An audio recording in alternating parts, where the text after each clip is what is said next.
Hello everyone. आज हम पढ़ेंगे नंबर ऑफ टर्म्स निकालना कि किसी भी एक एपी में अगर आपको कोई एक एपी दे रखी है और उसका लास्ट टर्म भी हमें दे रखा है तो हमें अगर निकालना है कि इसमें टोटल कितने टर्म्स है तो हम कैसे निकालेंगे आज वही सीखेंगे। इसलिए इसको बोलते हैं फाइंड एन टर्म्स या हिंदी में इसको बोल सकते हैं एन पद ज्ञात कीजिए। जैसे यहाँ पे क्वेश्चन है find the number of terms of the following AP. इस एपी में जो हमारे पास ये दो एपी दी हुई है इसमें कुल कितने टर्म्स है, टोटल कितने टर्म्स है वो हम निकालना सीखेंगे।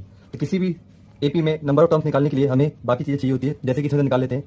सबसे पहले हम यहाँ से फाइंड कर लेते हैं पहला नंबर क्या होता है हमारा, ये ए। फर्स्ट नंबर क्या होता है हमारा, फर्स्ट टर्म जिसको हम ए बोलते हैं, ये हमारा कितना है 7।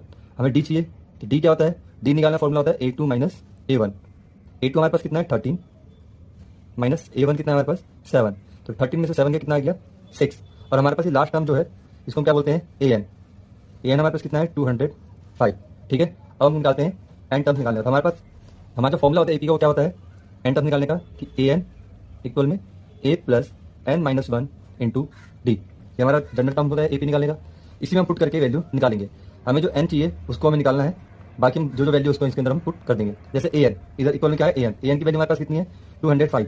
ये जो लास्ट टर्म जो होता है वही हमारा AN होता है। AN की वैल्यू कितनी है 205, हम यहाँ पे लिख देते हैं। ए हमने बताया था फर्स्ट टर्म कोई एक आ जाता है तो ए हमारा कितना है 7 पुट कर देंगे यहाँ। प्लस एन हमें निकालना है जिसको हम ऐसे छोड़ देंगे माइनस 1 इंटू डी की वैल्यू कितनी है 6, यहाँ पे हम 6 से पुट कर देंगे। ठीक, अब आगे करते हैं। यहाँ पे 7 क्या हो रहा है, इसमें प्लस हो रहा है इस तरफ, इस टर्म के साथ इधर आके क्या हो जाएगा ये माइनस। तो 205 में से 7 क्या कर देंगे माइनस कर देंगे। इधर क्या बचेगा n माइनस 1 इंटू 6, ये n माइनस 1 इंटू 6। ठीक है, अब 205 में से 7 का कितना आ जाएगा 198।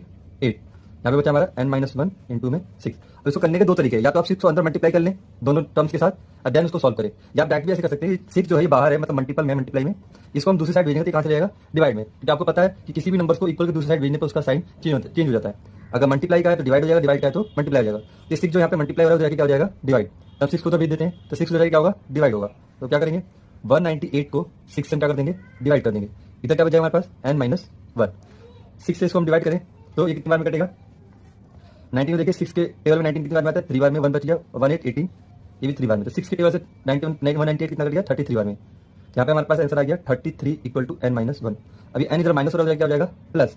ठीक, तो 33 प्लस 1 इक्वल में n। तो 33 प्लस 1 कितना हो गया 34 इक्वल में n। तो हमारा n की वैल्यू कितनी आ गई